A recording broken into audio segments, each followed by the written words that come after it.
कालिया भैया क्या कर रहे हैं? कालिया भैया! कालिया! पुत्र क्रोध से समस्या सुलझती नहीं और उलझ जाती है।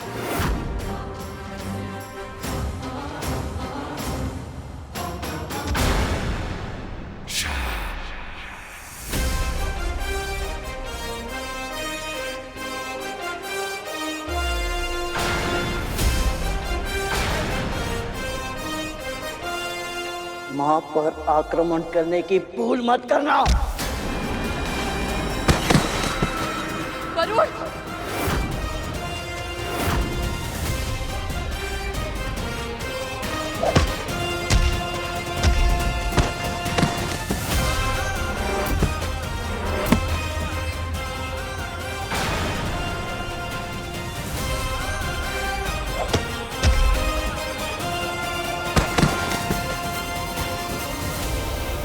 रुक जा गरुड़!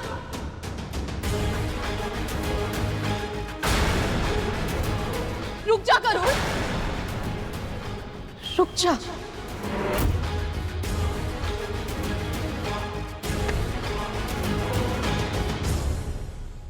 मां ने पुकार लगाई और जाकर छुप गया आंचल के पीछे।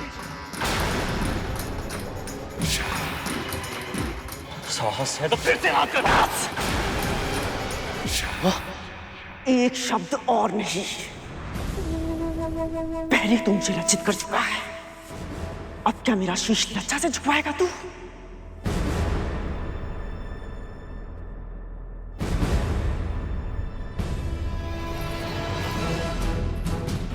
अब समझा तू मैं इनकी इतनी चिंता क्यों करती हूँ? क्योंकि ये भी तेरी तरह अपनी मां के सम्मान की रक्षा करना चाहते हैं, किंतु असमर्थ है। मां, मेरा विश्वास कीजिए, मैं सच में आपके लिए कुछ करना चाहता हूं, परंतु ये कार्य मेरे लिए असंभव है। प्रभु विष्णु इस जगत के संचालक हैं। यदि उन्होंने किसी को अमृत दिया है, किसी को नहीं, तो इसके पीछे अवश्य ही कोई विशेष कारण होगा। मां, हम ऐसा कुछ नहीं कर सकते जिससे इस सृष्टि का संतुलन बिगड़ जाए।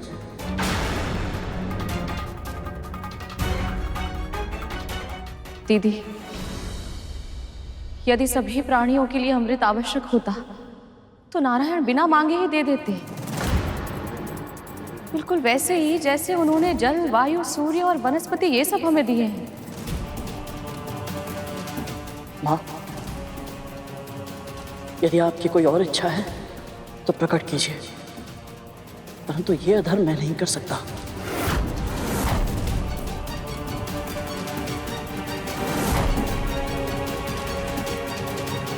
मुझे क्षमा करें।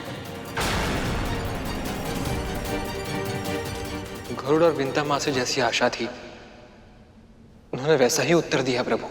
मुझे भी दृढ़ विश्वास था कि चाहे जो कुछ भी हो जाए, पर गरुड़ कभी अधर्म का मार्ग नहीं चुनेगा। जब तक ना खोने की आशंका, ना पाने की आशा, तब तक चुनाव सरल ही होता है देव। देखना तो ये कि जब दांव पर अमृत से भी कुछ बड़ा, तब गरुड़ अपना चुनाव बदलेगा या नहीं। अमृत से भी बड़ा? हाँ प्रभु, अमृत से बढ़कर क्या हो सकता है? धैर्य, धैर्य रखना होगा आप दोनों को। मैंने पहले भी कहा था, विधि के विधान को घटते हुए देखने के लिए प्रतीक्षा करनी होगी आपको।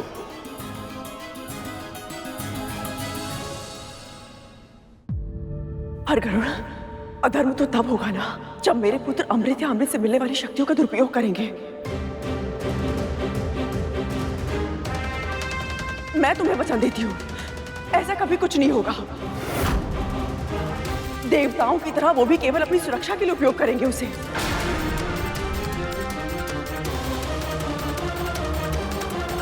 यदि हम दोनों पल भर के लिए आपकी बातों पर विश्वास कर भी लें, फिर भी दीदी, गरुड़ अमृत लाएगा कैसे?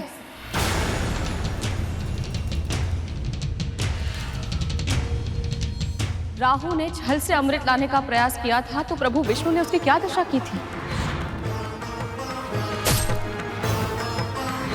आज उसका सर और धड़ ब्रह्मांड में राहु और केतु बनकर भ्रमण कर रहे हैं। आपके पुत्रों ने बल से अमृत छीनने का प्रयास किया था तो उस युद्ध का परिणाम क्या हुआ था?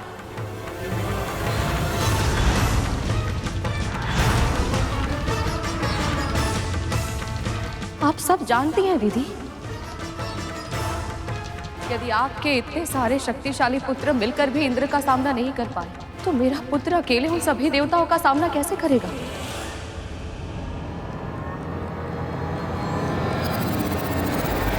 तो अंत में देवी विंता भूल कर ही बैठी। इन्हें यह नहीं कहना चाहिए था। ऐसा क्यों प्रभु? जिस पल देवी विंता ने पल भर के लिए कद्रू की बातों पर विश्वास करने की बात कही, उस समय इन्होंने बहुत बड़ी भूल कर दी। अब तक इनका विश्वास एक पहाड़ की तरह अटल था, पर अब इनकी ये बात उस पहाड़ में दरार बन जाएगी और अवसरवादी कद्रू इस दरार को खाई में बदलने में कोई कमी नहीं छोड़ेगी।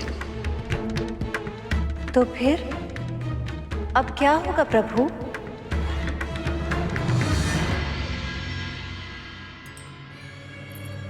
हम साथ में पले बढ़े, विवाह किया, जीवन का अधिकतम समय हम दोनों ने एक दूसरे के साथ बिताया, किंतु आज भी एक प्रश्न मेरे मस्तिष्क में घूमता रहता है।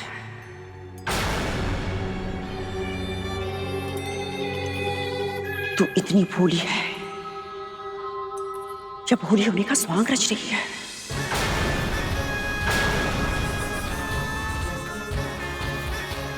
अपने इस पुत्र के सामर्थ्य पे तुझे संदेह है, जिसे वाल्किल्य ऋषियों ने इंद्र से 1 सहस्त्र गुना अधिक शक्तिशाली होने का वरदान दिया था। ऋषि कश्यप को अगली संतान के रूप में ऐसा पुत्र देना जो इंद्र से सहस्त्र गुना अधिक शक्तिशाली और बुद्धिमान हो।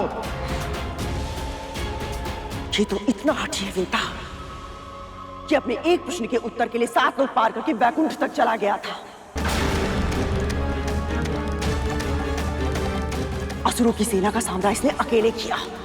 यदि आपकी सेना का कोई एक ही योद्धा मुझे पराजित करके इस रेखा को पार कर लेगा, मैं स्वयं अपनी हार मानकर यहां से चला जाऊंगा। सूर्य का ताप इसका एक पंख तक न जला सका, शनि की वक्र दृष्टि इसका कुछ न बिगाड़ सकी। जिस मंद्रांचल पर्वत को असुर और देवता हिला तक नहीं पाए थे, तेरे पुत्र ने उसे स्वयं अपने हाथों से उठाया। जब ये सब कुछ कर सकता है तो मेरे लिए अमृत लाना कौन सी बड़ी बात है? वो भी तब जब ये स्वयं उसे जयंत के साथ मिलकर स्वर्ग की सुरक्षा रेखा में रखकर आया हो।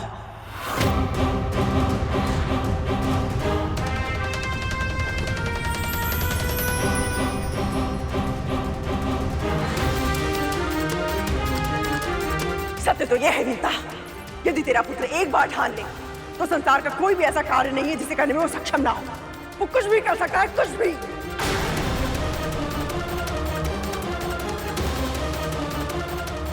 प्रभु, कद्रू गरुड़ को धर्म के मार्ग से भटकाने का पूर्ण प्रयास कर रही है। आज अपनी इच्छा पूर्ति के लिए सही,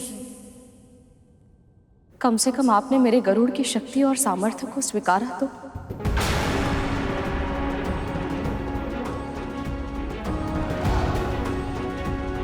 वो सब मैं इसलिए कर पाया था क्योंकि मेरे साथ मेरी माँ के आशीर्वाद की शक्ति थी,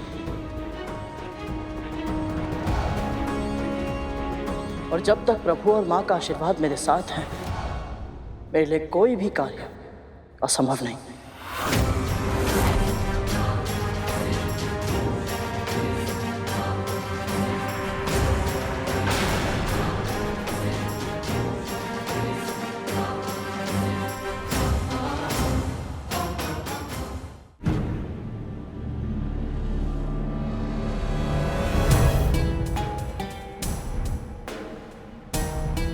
प्रभु, मां विंता और गरुड़ तो सही कह रहे हैं, तो फिर आप इतने निराश क्यों हैं? क्योंकि गरुड़ ने जो कहा वो इसे नहीं कहना चाहिए था। जब तक वह इस तर्क पर अड़िग थे कि वह अधर्म के मार्ग पर नहीं चलेगा, तब तक स्थिति उसके नियंत्रण में थी। पर अब इसने देवी कद्रू को शब्द जाल से निकलने के लिए अस्त्र प्रदान कर दिया। और यदि देवी कद्रू इसे किसी तरह बाध्य कर दे तो ये मां का आशीर्वाद लिए बिना भी देवी कद्रू की इच्छा पूरी करने के लिए विवश हो जाएगा। प्रभु, मुझे ऐसा क्यों लग रहा है कि ये लीला आप स्वयं रच रहे हैं और इसे साकार होते हुए देख आप मन ही मन प्रसन्न हो रहे हैं।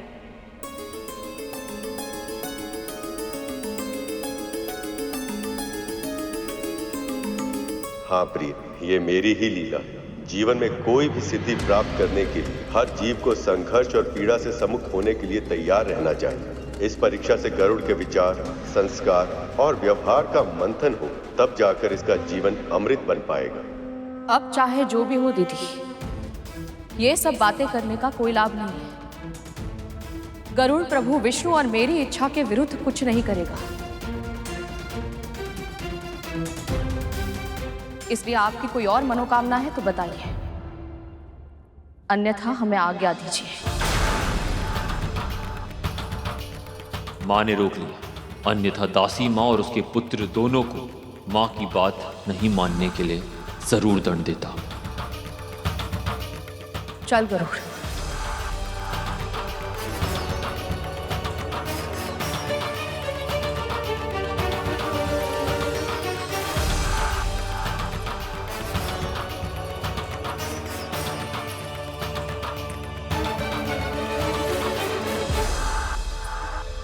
तू ऐसे नहीं जा सकता गरुड़, तू मुझे छोड़कर ऐसे नहीं जा सकता। अमृत के स्वप्न दिखाकर तू पांव पलट कर नहीं जा सकता गरुड़। रुक जा गरुड़। स्मरण कर, मेरी इच्छा पूरी करने का विचार तेरे मन में अपने आप आया था, और मन का विचार ईश्वर का स्वर होता है। हो सकता है प्रभु विष्णु भी यही चाहते कि तू मेरी मनोकामना पूर्ण करे।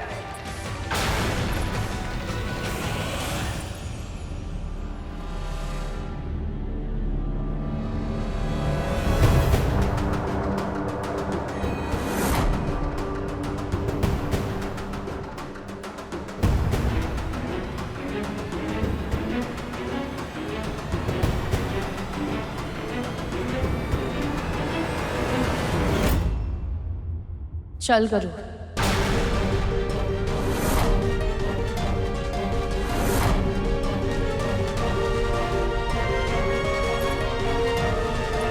रुक।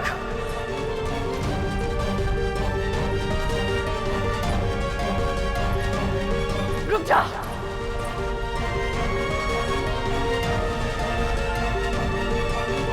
बस एक बार ये मेरी इच्छा पूरी कर दे, फिर तू जो चाहेगा मैं सब करूंगी। कोई इच्छा नहीं है हमारी।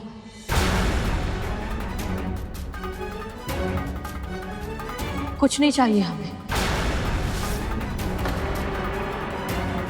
मां को इतना बेबस आज से पहले कभी नहीं देखा। चल गरुड़।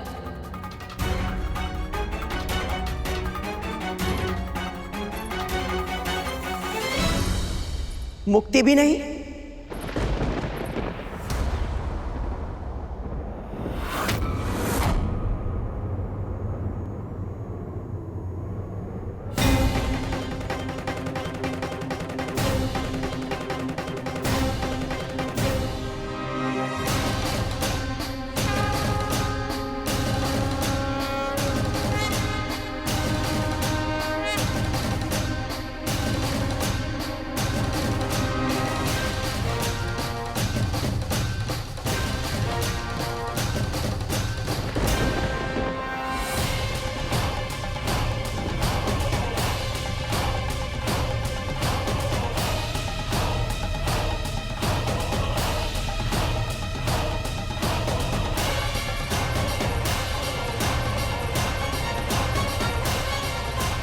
क्या कहा आपने अभी?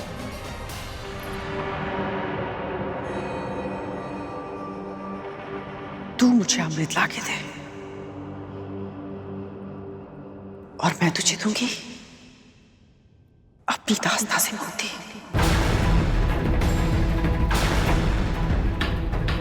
जिस पल तू मेरे नेत्रों के समक्ष अमृत लाकर रखेगा, बस उसी पल तुझे और तेरी मां को अपनी दास्ता के बंधन से सदैव सदैव के लिए मुक्त कर दूंगी मैं।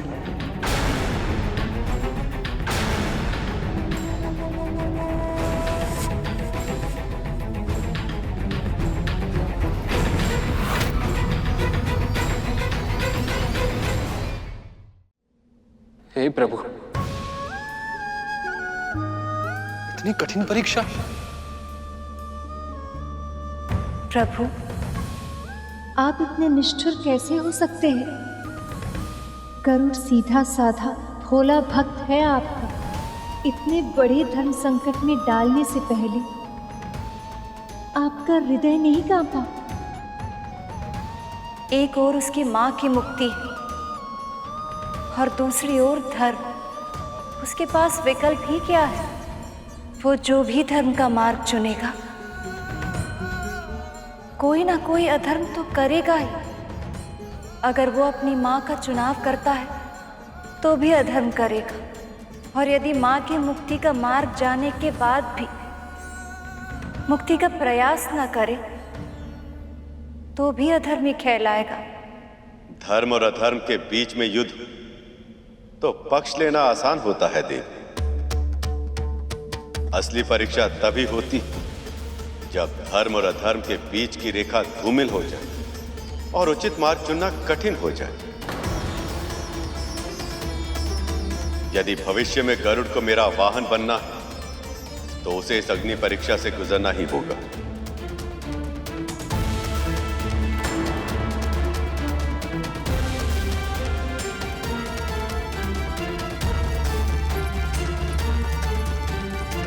गरुड़, चल मेरे साथ।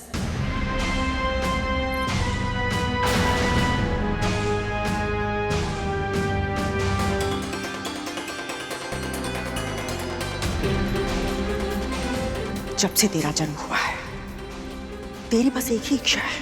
कोई इच्छा नहीं है तेरी। अपनी मां की मुक्ति। नहीं चाहिए मुक्ति मुझे। आज तेरे सामने वो अवसर है कि तू अपनी हर इच्छा पूरी कर सकता है, अपनी मां को हर बंधन से मुक्त करवा सकता है। बस एक बार मुझे अमृत कलश लाके दे दे। बोल, करेगा ना ये कार्य अपनी मां के लिए?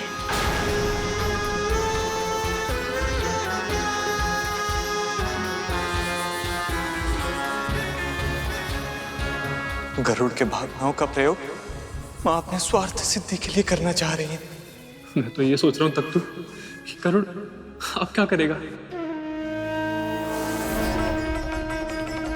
समुद्र मंथन से निकलने वाला अमृत तेरे जीवन के सारे विष को समाप्त कर देगा। ऐसा कौन सा कार्य करना है मुझे जिसके लिए आप दोनों ने मुझे शिक्षा दी? उस कार्य को समझने के लिए तुम्हें देवी कद्रू के मन को समझना होगा। जाओ पूछो उनसे कि उनके मन की सबसे बड़ी इच्छा क्या है।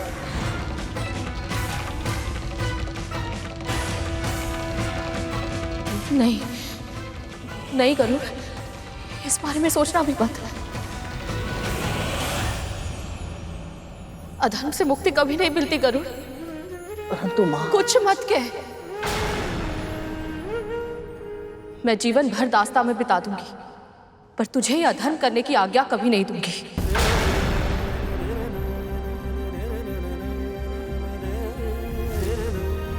अनेक बार मुझे भावुक करके, भ्रमित करके, नियंत्रित करके अपनी इच्छा मनवा चुकी है आप।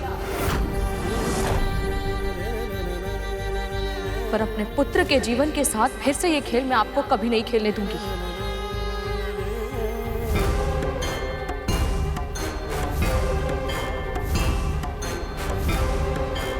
चल गरुड़।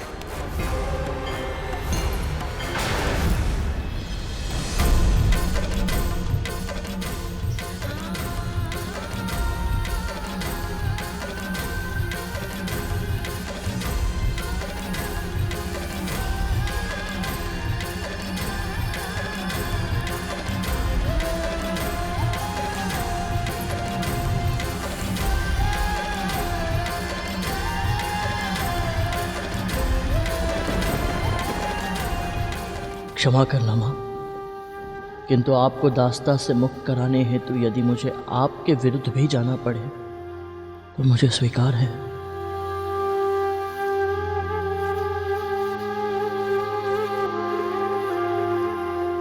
मैं जानती थी एकमात्र विंता ही है जिसके समक्ष गरुड़ के लिए धर्म अधर्म सब व्यर्थ है। अब गरुड़ विंता की मुक्ति के लिए मेरे पास अमृत अवश्य ले आएगा, चाहे फिर उसे प्रभु विष्णु की इच्छा के विरुद्ध क्यों न जाना पड़े। आप मेरी माँ हैं और आप ही मेरा धर्म है। आपसे अधिक महत्वपूर्ण मेरे लिए कोई नहीं। आपकी मुक्ति के लिए मैं अमृत तो क्या, पूरे संसार को बड़ी मां के चरणों में लाकर रखने के लिए तैयार है।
वाह मां, क्या दाव खेला है।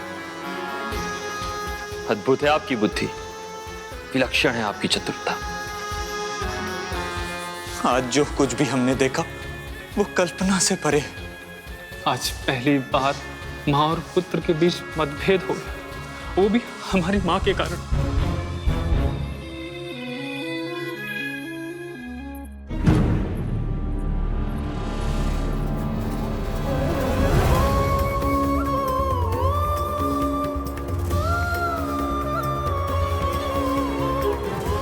आप मेरी माँ हैं और आप ही मेरा धर्म है।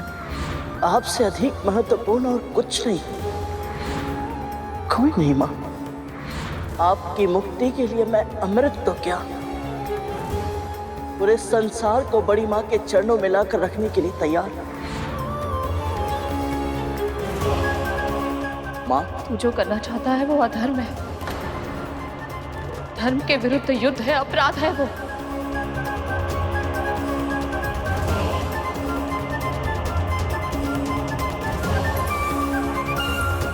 फिर भी यदि तू ये करना चाहता है ना, तो जान ले गरुड़,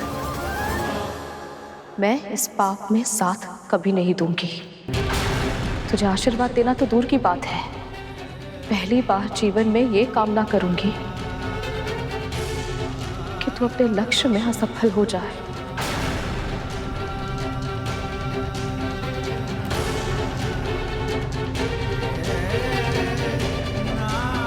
परंतु माँ, आप सदैव कहती है कि संसार में जो भी होता है प्रभु की इच्छा से ही होता है। प्रभु की इच्छा है कि अमृत केवल देवताओं को मिले।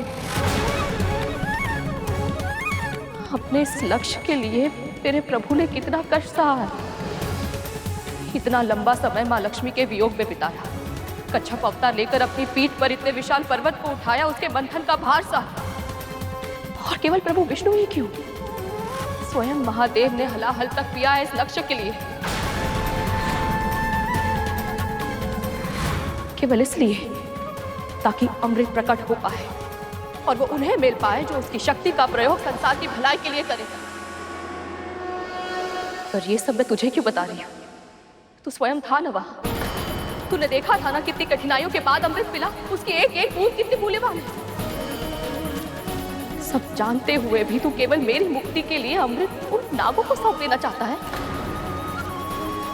जो स्वयं प्रभु की दृष्टि में योग्य है।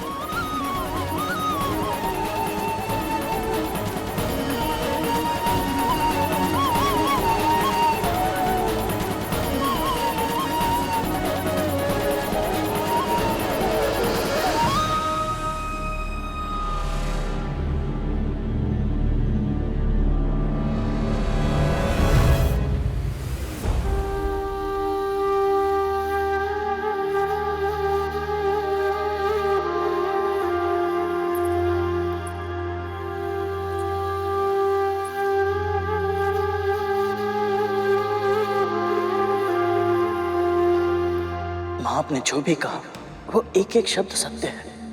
इसीलिए सत्य अर्थात स्वयं प्रभु विष्णु को साक्षी मानकर मैं ये कह रहा हूं कि यदि इस कार्य में इन्होंने मुझे अनुमति दे दी तो आपको भी अनुमति देनी होगी माँ। भगवान धार्मिक कार्य की अनुमति देते हैं गरुड़, अधर्म की प्रेरणा क्यों देंगे वो?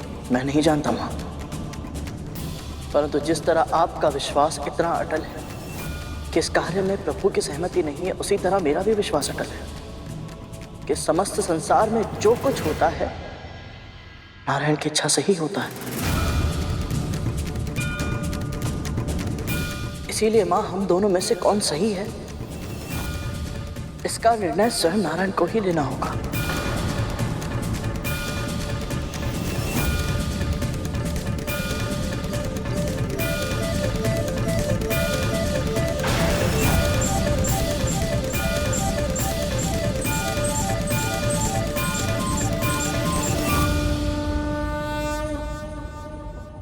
मां, प्रभु के चरणों में रखा ये नारियल यदि सुबह होने से पहले इसमें कोपल उगाई तो मैं इसे प्रभु के आशीर्वाद का संकेत समझूंगा और आपको मुझे अनुमति देनी होगी। यदि भोर होने से पहले इस नारियल में से कोपल नहीं होगी तो मां आप जो कहेंगे मैं सर झुकाकर चुपचाप स्वीकार कर लूंगा।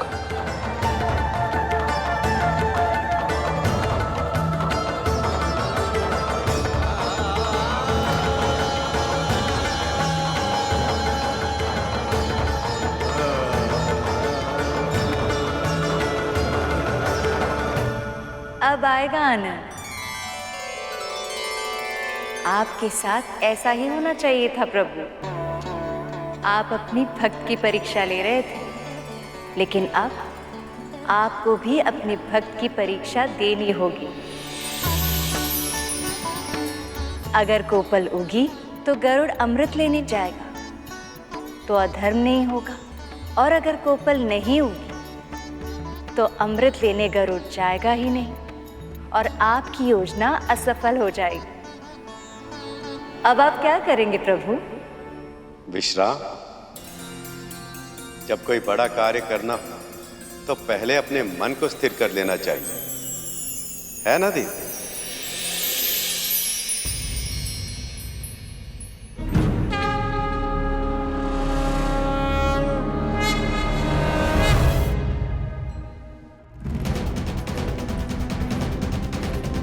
आपको क्या लगता है माँ, गरुड़ अमृत आ पाएगा या छोटी माँ उसे रोक लेगी? आप तो सर्वज्ञाता हैं भगवान दत्तात्रेय, हमारे मन की भी इच्छा सुन लीजिए। गरुड़ को यह अधर्म करने से बचा लीजिए भगवान।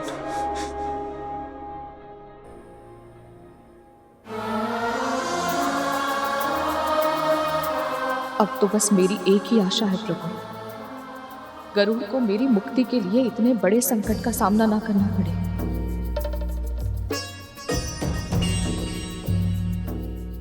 बस किसी तरह इन्हें यह आभास हो जाए कि दास्ता से इनकी मुक्ति ही मेरा सर्वप्रथम और सर्व प्रमुख धर्म है। यदि मैं अपनी माँ को स्वतंत्र जीवन का उपहार नहीं दे पाया तो फिर कभी कुछ और नहीं कर पाऊंगा मैं। गरुड़ सही कह रहा है। जब तक वो अपनी माँ को और स्वयं को दासत्व से मुक्त नहीं कर लेता, वो प्रभु का वाहन नहीं बन सकता। इसका अर्थ तो ये है कि अब तक मैं विरोध कर रही थी, पर वास्तविकता में प्रभु ने मेरी मन की इच्छा पूर्ण करने के लिए ये सारी लीला रची है। अमृत तो केवल एक माध्यम था। वास्तविकता में प्रभु ये चाहते थे कि किसी भी तरह कद्रू विंता को दासत्व से मुक्त करने का वचन दे, और ऐसा ही हुआ। पर अब यदि कोपल नहीं होगी तो विंता गरुड़ को अनुमति नहीं देगी, और बिना अनुमति के गरुड़ अमृत लेने नहीं जाएगा। पर माँ, प्रभु विष्णु तो योग निद्रा में जा चुके हैं, उन्हें जगाना संभव नहीं। और सूर्यदेव भी उदित होने ही वाले। अब क्या होगा माँ?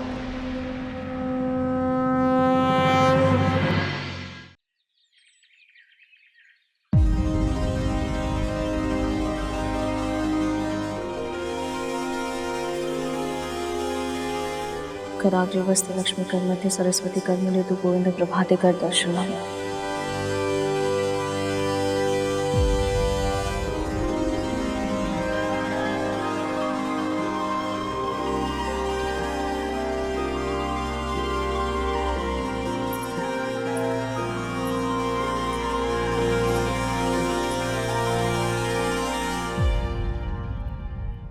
कोपल नहीं होगी। आपने गरुड़ को अधर्म करने से बचा लिया। आपकी जय हो प्रभु, आपकी सदा ही जय हो।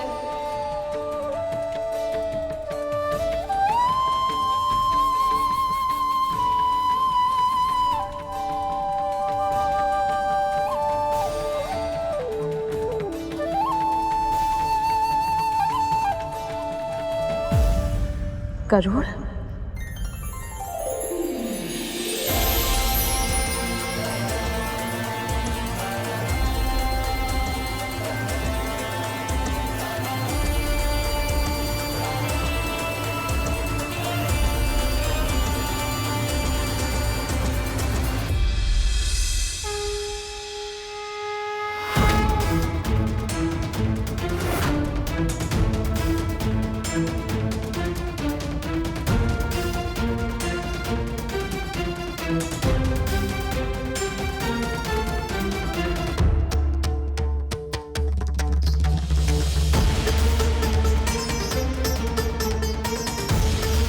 प्रभु ने आशीर्वाद दे दिया मां।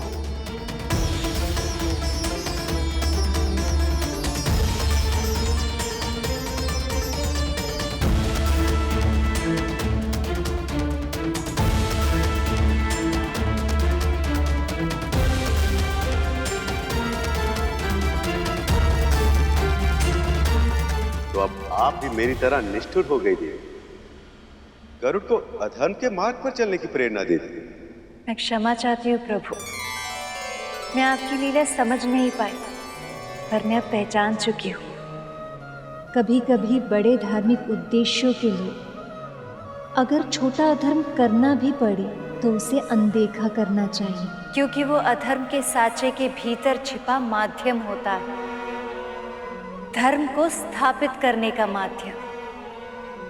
कद्रू ने छल से विंता को दासी बनाया, और बिना किसी छल के कद्रू विंता को मुक्त करने के लिए कभी तैयार नहीं होगी। इसलिए ये छल भी कद्रू के कुकर्म का प्रतिफल है।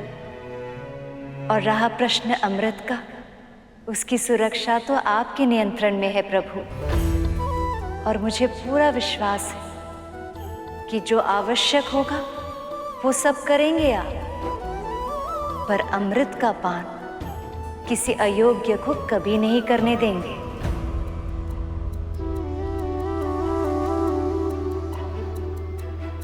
अमृत के लिए जाने की इस यात्रा में सफल होने के लिए गरुड़ को अपनी मां का आशीर्वाद चाहिए। आपने तो दे दी, पर अब देखना ये शेष कि उसे अपनी मां का आशीर्वाद मिलेगा या नहीं। अनुमति दीजिए मां। कैसे कैसे दे दूं अनुमति? अमृत की सुरक्षा का चक्रव्यूह कितना कठिन है, कितने पहरे, कितने संकट होंगे जानता है ना तू? देवराज तुझे कभी अमृत तक नहीं पहुंचने देंगे। और देवराज ही क्यों, अब तो सभी देवता अमर हो चुके हैं। कैसे करेगा उनसे युद्ध? उनके सुरक्षा चक्रों को तोड़कर अमृत कैसे प्राप्त करेगा गरुड़? यदि किसी तरह तूने कर भी लिया तो भी प्रभु विष्णु तुझे अमृत नागों को सौंपने कभी नहीं देंगे। और ऐसे में यदि वही तेरे सामने आ गए तो आपके लिए मैं उनसे भी टकरा जाऊंगा माँ।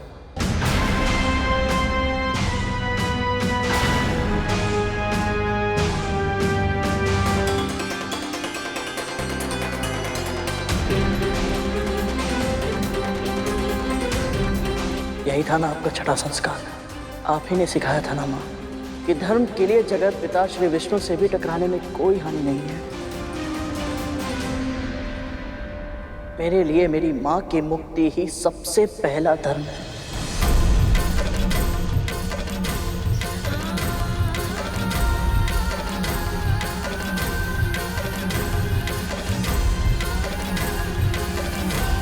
मैं समझ नहीं पा रही हूँ गरुड़, क्या उत्तर दूं तेरी इस बात का।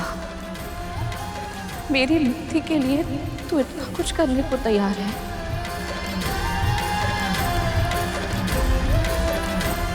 इसलिए वचन दे मुझे, तू अपने पिता का आशीर्वाद देने के बाद ही आगे बढ़ेगा।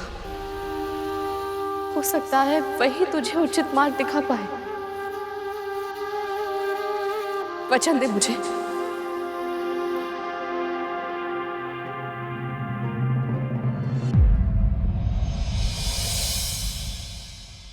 मेरे मुख पे रहे मुस्कान सी तू, मेरे मस्तक का अभिमान भी तू,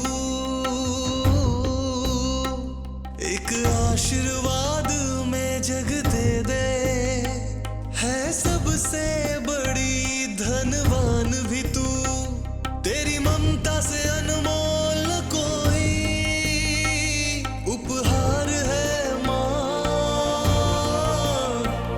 उपहार है माँ।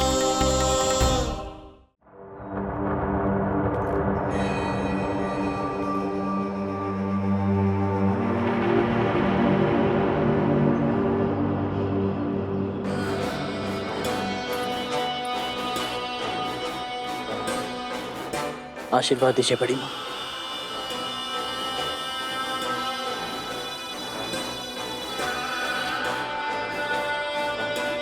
तेरी मातृभक्ति अनुपम है गरुड़, अपने लक्ष्य में सफल हो।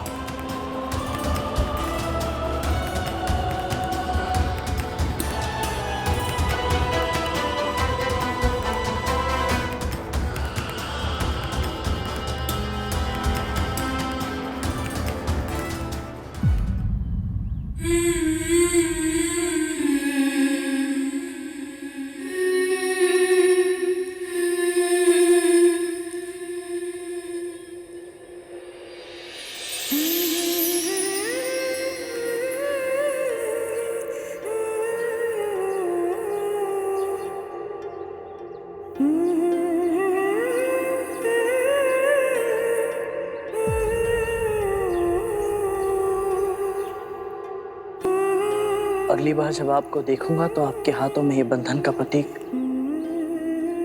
दासत्व का धागा नहीं होगा माँ।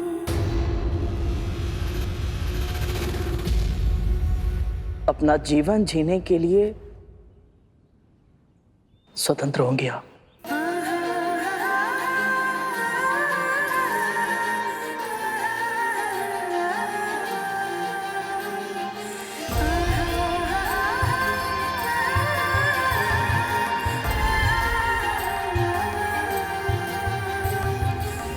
चलता हूँ माँ।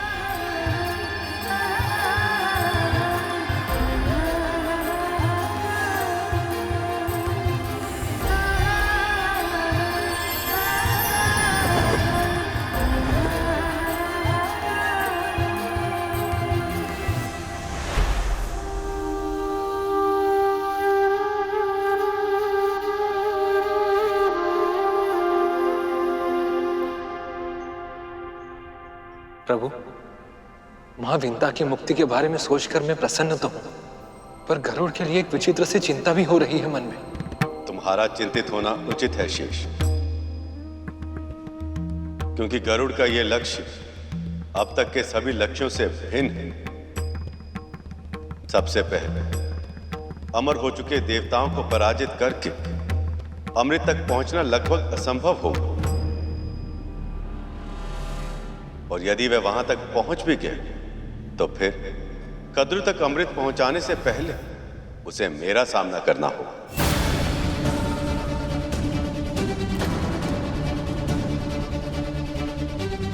ये कैसी लीला है प्रभु? एक ओर आप गरुड़ का मार्गदर्शन कर रहे हैं और दूसरी ओर उसी के मार्ग का अवरोध बन रहे हैं आप। ऐसा क्यों प्रभु? क्योंकि ऐसा करना मेरा धर्म है। सृष्टि के नियम जो मैंने बनाए मैं स्वयं भी उनसे बंधा हूं। गरुड़ को इन सब चुनौतियों का सामना करके अपने कर्म को पूरा करना है। यही तो है अग्नि परीक्षा। अब देखना यह कि गरुड़ इस अग्नि परीक्षा में कैसे सफल होगा।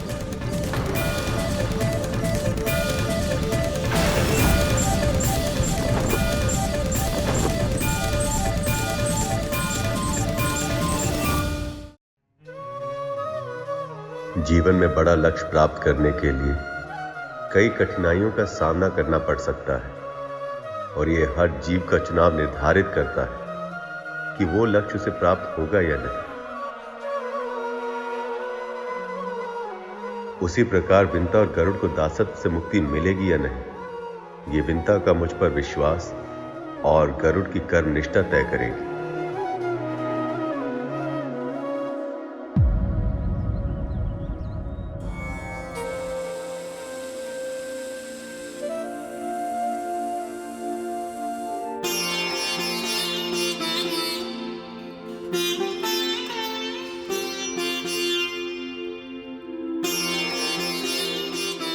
गरुड़ अपने प्राणों को संकट में डालकर अमृत लेने गया है ताकि मैं दास्ता से मुक्त हो सकूं।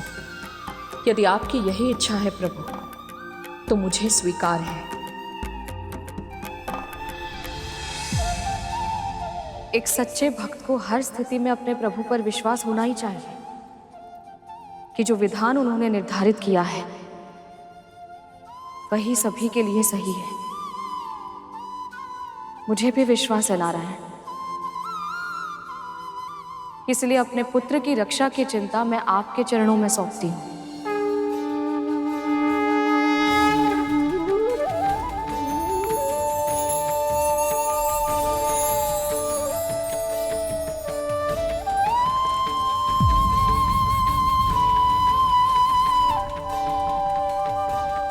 आज पहली बार मैंने गरुड़ को भोजन के लिए भी नहीं कहा। न जाने कितना भूखा होगा मेरा पुत्र। अद्भुत। मां चाहे कोई भी, किसी भी काल, किसी भी स्थान, उसकी आंखें उसकी संतान की भूख पर ही रहती। व्यक्ति चाहे कितना भी बड़ा क्यों ना हो जाए, कितनी भी महान उपलब्धियां क्यों ना प्राप्त कर ले, किंतु अपनी मां की दृष्टि में वो सदैव एक छोटी संतान ही बना रहता है, जिसे भोजन कराने का दायित्व उसकी मां का होता है। आपने सत्य कहा प्रभु, क्योंकि संतान समय के साथ मां की गोद से बड़ी तो हो सकती है, पर उसके हृदय में न समाए इतनी बड़ी नहीं हो सकती। अनंत होता है मां का हृदय, अनंत होती है मां की ममता।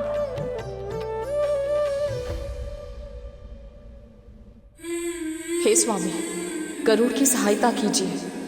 हे स्वामी, गरुड़ की सहायता कीजिए।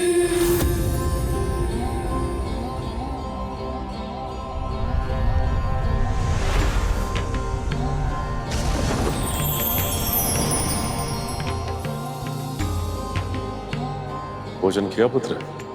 पिताजी को कैसे ज्ञात हुआ कि मुझे भूख लगी है?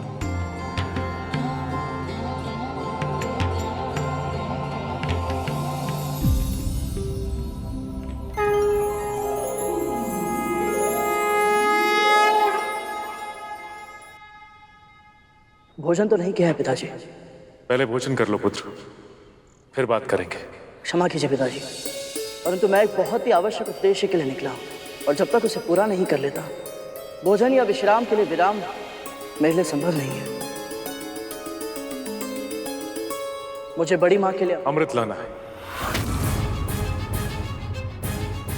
पिताजी आप तो सब जानते हैं। तुम्हारी माँ को तुम्हारी चिंता हो रही है, पर वो सही भी है। पर पुत्र, जिस उद्देश्य के लिए तुम निकले हो उसे पूरा करने के लिए तुम्हें लंबा युद्ध करना होगा और उसके लिए ऊर्जा की आवश्यकता होती है और ऊर्जा के लिए भोजन आवश्यक है पुत्र। पिताजी के इस परम सात्विक आश्रम के निकट मुझे मांसाहार कहां से मिलेगा?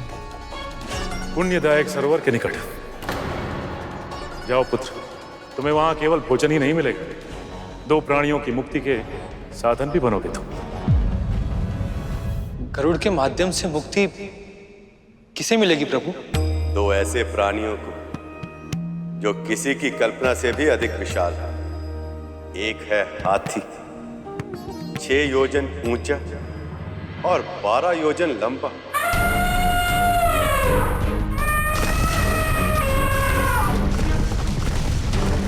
और दूसरा है कछुआ, 3 योजन ऊंचा और 10 योजन चौड़ा। ये दोनों इतने समय से एक दूसरे से युद्ध कर रहे हैं कि अपने द्वेष का कारण तक भूल चुके हैं। विशाल कायतन और असीमित शक्ति के कारण इनमें अहंकार आ चुका है और अहंकार में चूर प्राणी अपने से दूर प्राणियों के साथ अत्याचार ही करता है। जब तक वह अकारण किसी के साथ झगड़ा ना कर, उसके भीतर की ऊर्जा अशांत ही रहती है। इसी कारण युद्ध अब इन दोनों की प्रवृत्ति बन चुका है और इसी कारण पूरा वन आतंकित है।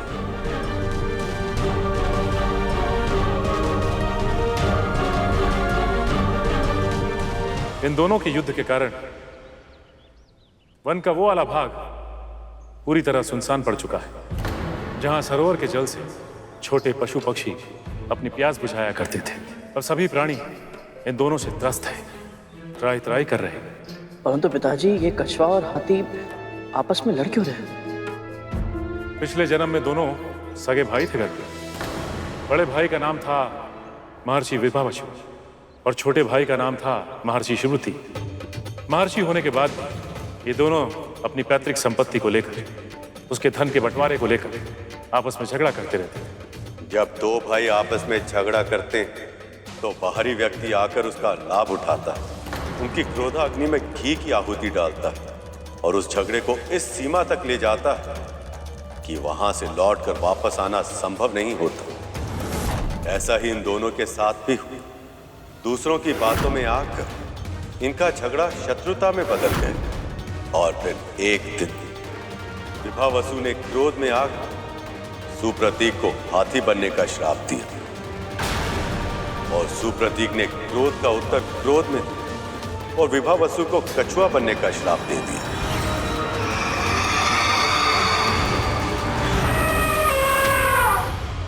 श्राप देने के बाद दोनों को आभास हुआ कि उन दोनों ने कितनी बड़ी भूल कर दी है। तभी उन्होंने निर्णय लिया कि उनसे बड़े आकार वाला कोई पक्षी यदि उन दोनों को एक साथ अपना आहार बना ले, तभी उन्हें श्राप से मुक्ति मिल पाएगी। सही समय आ गया है गरुड़। न केवल तुम उन्हें मुक्त करो, बल्कि उन सभी प्राणियों की रक्षा करनी है जो उनके युद्ध से ग्रस्त होकर जल सरोवर से अपनी प्यास भी नहीं बुझा सकते और न ही वन में शांति से जी पा रहे। फिर तो इन दोनों प्राणियों का आहार मैं अवश्य करूंगा पिताजी। आज्ञा दीजिए।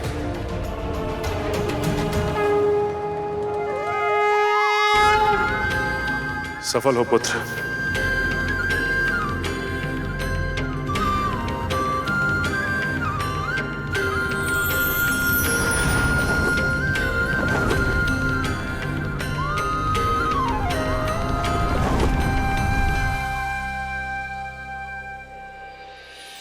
आपने आपने सत्य कहा था प्रभु। ऋषि कश्यप के कथन को सत्य करने के लिए अवश्य आपने ही विंता के मन में ये विचार डाला कि गरुड़ अपने पिता का आशीर्वाद लेकर अमृत लेने जाए, ताकि इन दोनों प्राणियों का कल्याण हो सके।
क्रोध में चोर इन दोनों प्राणियों को यह आभास तक नहीं है कि इनका झगड़ा कितने निर्दोष पशु पक्षियों को आतंकित अनुभव हो रहा है।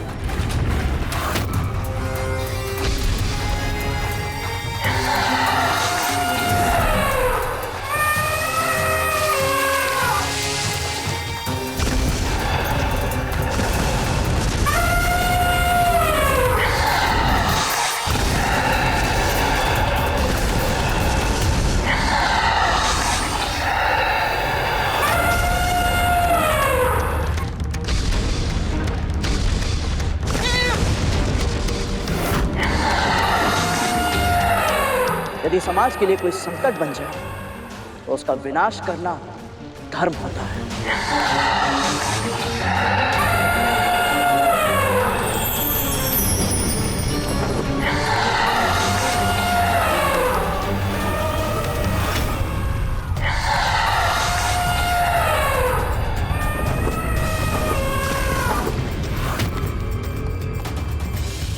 आपस में झगड़ कर समय क्यों नष्ट कर रहे हो? यदि साहस है तो मुझसे युद्ध करो।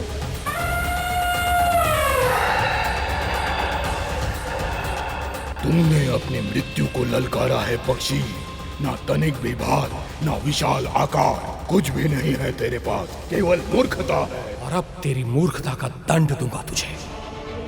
चींटी जैसा है तू मेरे सामने, चींटी के समान ही कुचल कर रख दूंगा।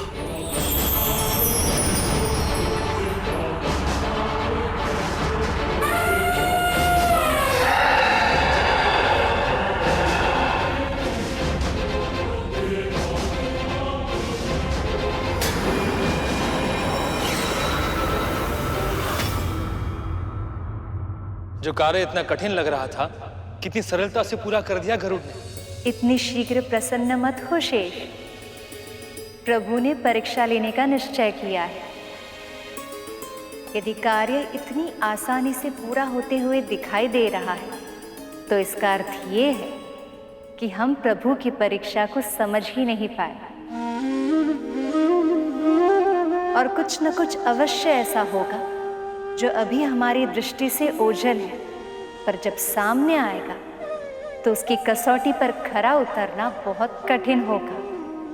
आपने तो सच में मुझे निष्ठुर समझ लिया देव। ये सत्य है कि सृष्टि में संतुलन बनाने का भार मुझ पर मेरे निर्णय से भी बड़ा होता है। ऋषियों का तपोबल, गरुड़ भोजन कर, ये उसकी मां की इच्छा थी, और इन प्राणियों का सेवन करके इन्हें मुक्ति मिले, ये उसके पिता महर्षि कश्यप का आदेश था।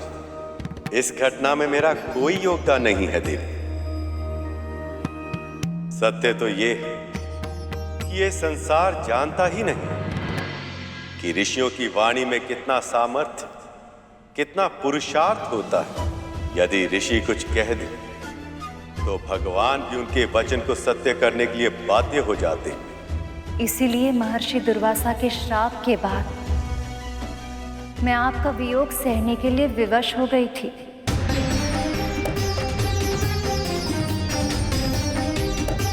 सत्य वचन देवी,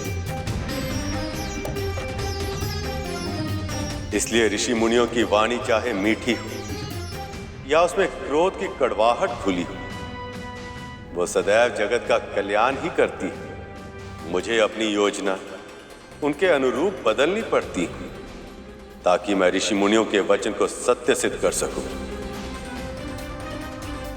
जो भगवान को भी विवश कर दे, ऐसा तपोबल से अर्जित पराक्रम अद्भुत है प्रभु।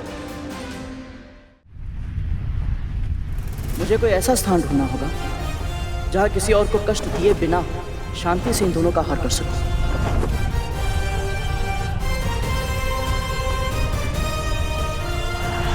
उस वृक्ष पर बैठकर भोजन कर सकता हूं मैं, वहां कोई और आएगा भी नहीं।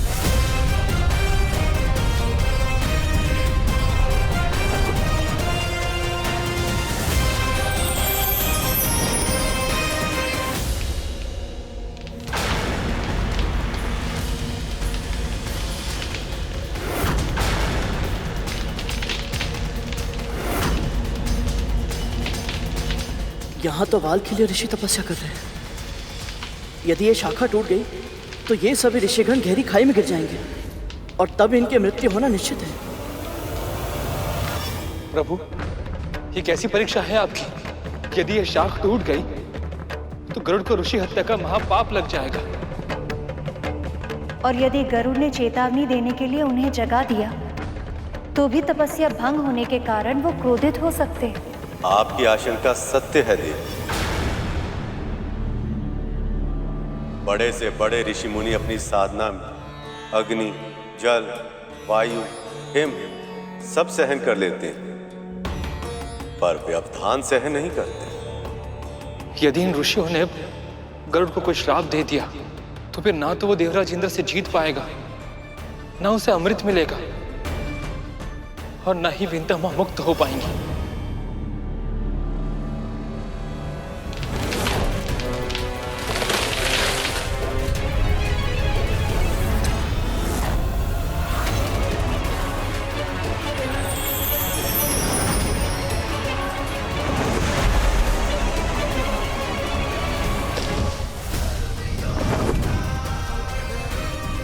अकल्पनीय, अविश्वसनीय।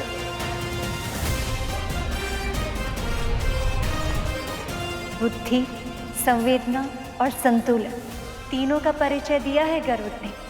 ये आपका वाहन बनने के लिए पूरी तरह से उपयुक्त है प्रभु। आप बहुत शीघ्र, बहुत अधिक प्रसन्न हो रही हैं देवी। अभी तो गरुड़ ने केवल उड़ान भरी, अभी ये देखना शेष है कि वो भूमि पर कैसे उतरेगा। और यदि वाल्कीलिय ऋषियों को यह पता चला कि गरुड़ के कारण उनकी साधना का स्थान बदल चुका है, तो वह क्रोधित भी हो सकते हैं और उसे श्राप भी दे सकते हैं।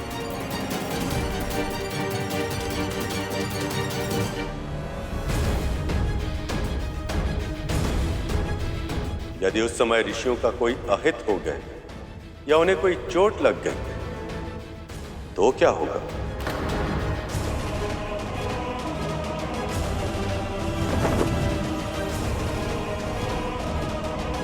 मुझे इस भूल को सुधारना होगा। पिताजी से सहायता मांगनी होगी मुझे।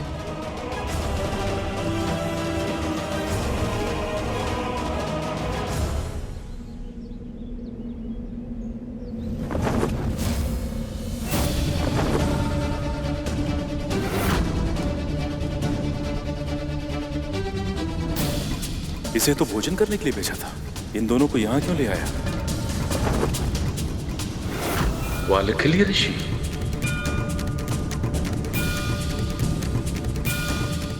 गरुड़ कहीं भूलवश वाल्कीलिय ऋषियों को गिरा न दे, अन्यथा गरुड़ को वाल्कीलिय ऋषियों के क्रोध से बचाना असंभव हो जाएगा।